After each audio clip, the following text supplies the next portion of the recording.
You found it. Your home for the best content on your favorite team, the Fighting Tigers of LSU. Do us a favor. Subscribe to the channel. Leave your comments below. And be sure to smash that like button.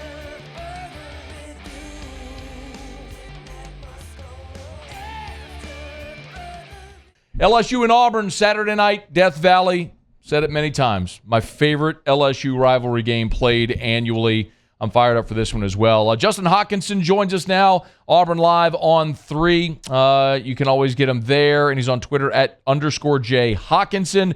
Justin, we appreciate it, man. How are you today? I'm doing well, guys. How are y'all? Man, doing really well. If you could, give us a little bit of a temperature of where the Auburn program is right now, coming off their bye in year one under Hugh Freeze. I would say the program, if you're talking broad view of the program, I think there's a lot of energy, a lot of excitement. They just sold out the New Mexico State game, so every game this season, every home game will be sold out for the first time in 8-9 years. So the energy's there. The collective is doing well in terms of NIL donors and money flowing into that. So the energy and excitement's there. I think people feel like it's going in the right direction. As far as this season goes and this team goes, I think they're itching to see some offensive improvements. Hugh Freeze is trying to build this talent up so that they can, have some playmakers and go out there and try to score 30 points the way LSU can, right, or 45, whatever LSU's averaging. So I think that's probably the biggest thing they're waiting to see is on the field. They want to see some of the Hugh Freeze offense. He's such a good play caller. They want to see that start to come to fruition, and it may or may not happen this year. I mean, you've got the talent on the field. He's got to recruit to it. So I think that's what they're waiting on. It's just been a lot of years of up and down offense under Gus Malzahn, and then of course Brian Harsin, and now you're in Hugh Freeze. So it's been a long time of offensive inconsistency outside of that 2017 season. So on the field, I think they're just waiting to see the offense try to make some strides, and we'll see if they can do that in Baton Rouge. Why hasn't the offense made more strides in year one? Oh, man, it's been a lot of things. It's been a mix of pass protection at times. It's been a mix of receivers not making plays when the ball is in their area. It's been a mix of Payton Thorne not keeping his eyes downfield. It's been a mix of sort of everything against Cal and Texas A&M. Georgia, there were some strides in the right direction. They didn't commit any offensive penalties. They had one turnover at the very end of the game, which was a 4th down, last drive of the game. Auburn had to go for it. They're down 7. Payton Thorne had to make a throw. Other than that, they didn't turn the ball over against Georgia, didn't commit a penalty. Ran the ball for 200 yards. Missed some opportunities in the passing game where some receivers had their hands on the ball. So I think it just comes down to the receivers. They've got a couple of okay players. Rivaldo Fairweather is a tight end that expands out and plays receiver. Jay Fair is okay in the slot, but they don't have the kind of playmakers you need at that position that other elite teams do. It starts there, and then fix the protection issues would be a good help. But if you have some better playmakers, Payton Thorne is not an inaccurate quarterback. But there's just been a lot of things going on with that offense that have affected his ability to throw the ball. So it's just one of those things offensively where it all has to come together. It's easy to point towards a quarterback or one guy, but offense, it all has to work or it'll all fail. And so they've just had games where not all of it has been in sync. Justin Hokanson's with us, Auburn Live. It's the On 3 network. We've all watched this LSU defense this year, Justin. They're not good. Is there hope, optimism, realistic optimism there that this is a week where Auburn could break out against LSU offensively? I think there's a hope. One of the things that I've been wondering on our podcast and stuff we've talked about this week is, LSU's pass defense has struggled, and even the rush defense. I mean, LSU's defense in general has just struggled, but is Auburn in position to take advantage of that? And I don't know. I mean, as bad as they've been, Auburn's passing game has been every bit as bad. And so you wonder, okay, whose weak point is going to come out as a strong point? And I don't know. On the road, it's going to be tough for Payton Thorne in that passing offense. I don't necessarily think this is a week where Auburn gets well in the passing game just because I think that environment's going to be crazy, and it's going to be a tough task for them to go throw the ball for 175, 180 yards, 200 yards. I don't really see that happening. I think it'll be a mix of both. I think Auburn will make some plays through the air, but I think LSU will look a little bit better on defense too, because you're facing an offense that struggles some. So I think it'll be a little bit a mix of both. What I'm curious about is running the football.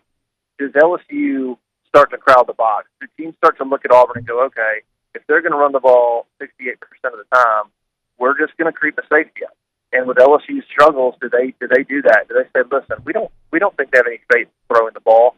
We're going to creep a safety up and dare them to throw. At some point, I feel like defenses are going to do that on Auburn, and I'm wondering if it's going to be Saturday and how that turns out. I'm going to flip it and talk about the Auburn defense, because realistically, Justin, I think that's probably the matchup. The good-on-good matchup is going to be the one that determines this game. It's this explosive LSU offense against an Auburn defense under I'm blanking. Ron Roberts? Ron Roberts. I'm going Ron Arts on the tip of my tongue. Ron Roberts, who obviously was here at Southeastern for so many years. We got to see. He was a great defensive coordinator. Where is Auburn strongest defensively that they might be able to try to limit what LSU does? Yeah, I mean, defensively, they've probably been better than I thought they were going to be. I thought that was really going to be a weak spot, and I don't think, and the depth is still not quite there, but they've performed well. For the most part, they've been in the right spots and played pretty sound defense. They're kind of middle of the road in the SEC in terms of points and yards, maybe just above average. Where they've excelled is in a couple of areas that's allowed them to be good. Turnovers, they're second in the league. They forced 10 turnovers. They're good on third downs, pretty good. I think they're fourth in the league in terms of total third down conversions given up, and they're first in the league in red zone conversions allowed. So while they've been okay, kind of between the 20s, been pretty good, okay, they've been really good at locking teams down and not allowing touchdowns, forcing some turnovers, and sort of making up for maybe a talent gap and a depth gap that they have. They're not great rushing the passer. They have to blitz, whether it's a linebacker or a nickel. They have to blitz to force pressure. The secondary's been pretty good. There's a lot of experience in the secondary, so that'll be a really interesting matchup with DJ James, who will play in the NFL.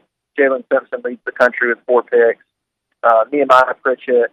You got some experienced guys back there against a bunch of good receivers from LSU, so that'll be an interesting matchup. But I think it's going to be a deal where Auburn's going to have to say, well, look, we're just going to try to contain Jaden Daniels, which means we're probably not going to sack him. We may not even force a ton of pressure. There's going to be a lot of passing yards probably had by LSU. I think Auburn's goal is, when they get close, can we hold them to a field goal? Can we force a turnover? Can we limit the damage, as you get close to the end zone? That's going to be the thing. But that's Ron Roberts' calling card, is trying to create some havoc. And I think they've done a pretty good job of that so far this year. They've played well. That's an interesting approach, Justin, to think that Auburn may sit back, because LSU's receivers have they've been so good this year. I mean, look, it's a catch-22, man, with this offense. You're damned if you do, you're damned if you don't. But from afar, I've kind of been looking at Auburn's injury report, and it seems like there's maybe some significant guys that maybe didn't get all the way back with the bye. Are there key injuries going into this game for Auburn? Yeah, there are some. And look, Ron Roberts will blitz. Like, they're going to take their chances blitzing, but I just think you're playing with fire when you talk about Jaden Daniels and blitzing, because if you don't get there and he takes off and runs, you're in trouble too. So they'll blitz and they'll try to force some pressure, but you're just got to do it at opportune times. Yeah, as far as injuries, they've been hit on that side of the ball. Austin Keys started the year as your starting middle linebacker. He was injured in game 1.